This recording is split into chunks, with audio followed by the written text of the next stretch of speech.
खबरें राजनीति की हो या क्राइम की, हर खबर को पहुंचाएंगे आप तक सबसे पहले, सबसे तेज पछवादून खबर। नमस्कार दोस्तों, मैं आपका दोस्त ज्ञान सिंह, खबर पछवादून में आपका स्वागत है। आइए रुक करते हैं विकासनगर से जुड़ी हुई महत्वपूर्ण खबर। उत्तराखंड की राजधानी से महज 50 किलोमीटर दूर पर बसा है कांडोई भदोई उदयखेत ग्राम पंचायत भरेर। आजादी के 70 साल बाद भी आज भी पगडंडी के रास्तों से लोगों को अपना जीवन यापन करना पड़ता है, जबकि सरकार के दावों की यहां पर खोखले साबित होते हैं। जहां सरकार कहते हैं कि हमने हर घर तक सड़कों का जाल बिछाया है, लेकिन देहरादून की राजधानी से महज 50 किलोमीटर की दूरी पर कांडोई भदोई जैसे गांव में आज भी सड़कों से वंचित रहना पड़ रहा है लोगों को। जबकि 35 परिवार है वो यहाँ पर निवास करते हैं। आजादी से लेकर अब तक कोई रोड इस गांव में नहीं है। आज भी लोगों को अगर मरीजों को अस्पताल ले जाना पड़ता है तो अपने कंधों पर ही उनको ले जाना पड़ता है। 5 किलोमीटर से 6 किलोमीटर का रास्ता तय करना पड़ता है, जिसमें लोगों को सफर करने के लिए घंटों का समय लगता है। जहां आज भी भीषण गर्मी में मरीज को लाने के लिए 5 घंटों का सफर तय करना पड़ा। दुम सिंह, जिसकी उम्र 95 वर्ष है, परिवार में कोई भी नहीं है। उनके पैर में गैंग्रीन जैसी गंभीर बीमारी का शिकार होते हैं और अस्पताल जाना उनके लिए मुश्किल था, लेकिन आज गांव वालों की मदद से संभव हो पाया। दुम सिंह को 6 किलोमीटर 5 घंटों की कड़ी मेहनत के बाद ग्रामीणों ने अस्पताल पहुंचाने में मदद की और पगडंडी के सहारे उनको अस्पताल तक लेकर आए। आखिर हम आपको यह भी बता दें कि गांव में सड़क क्यों नहीं पहुंची, जबकि ग्रामीणों ने राज्य सरकार और केंद्र सरकार को मदद की गुहार लगाई है, लेकिन आज तक भी कोई रिजल्ट नहीं निकल पाया है। आज भी अगर किसी महिला की या किसी व्यक्ति की तबीयत खराब होती है तो अपने कंधों पर ही उस मरीज को मुख्य सड़क तक पहुंचाना पड़ता है। ऐसे में कई गर्भवती महिलाओं ने रास्ते में दम भी तोड़ा है, लेकिन सरकार और उसके नुमाइंदों को इन घटनाओं से कोई भी लेना देना नहीं है। आइए देखते हैं विकासनगर से ज्ञान सिंह की ये खास रिपोर्ट जो आपका दिल दहला देगी।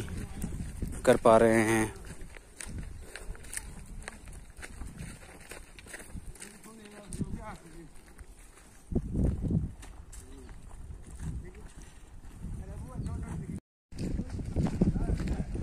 नमस्कार मेरे भाइयों, मैं सुधीर चौहान ग्राम कांडोई विनार से।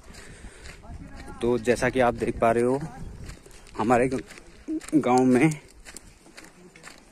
कई सालों से अभी तक भी सड़क से गांव वंचित है। कांडोई, भदोगी, उदयखेत, टापर, कई गांव वंचित है सड़क से। तो गांव के वासियों द्वारा कोई भी अगर गांव में किसी की भी तबीयत खराब होती है तो गांव के वासियों द्वारा रेस्क्यू ऑपरेशन चलाया जाता है और मरीज को कम से कम 6-7 किलोमीटर डंडों पे ले जाया जाता है, जैसा कि आप देख पा रहे हो। ये हमारे दादाजी।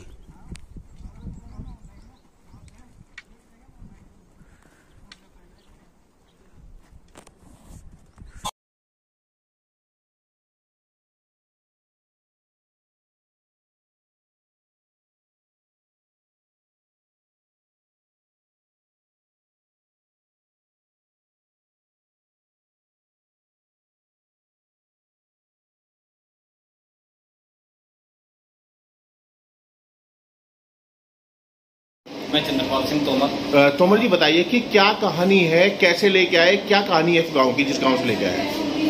मैं चंद्रपाल तोमर कांडोई विनार का रहने वाला हूँ। ग्राम पंचायत भलेर हमारी, और राजधानी के अंतर्गत उत्तराखंड की जो राजधानी है उसके अंतर्गत हम रहने वाले हैं।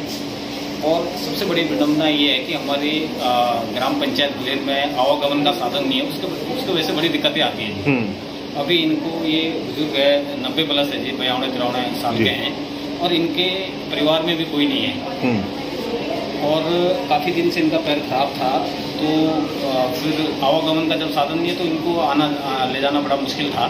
फिर भी हिम्मत जुटा करके गांव वालों ने पैदल डंडी पे उसमें क्या कहें उठा करके 4-5 किलोमीटर का पैदल रास्ता है, उठा करके सभी लोगों ने सहयोग दिया है और यहाँ तक पहुँचाया।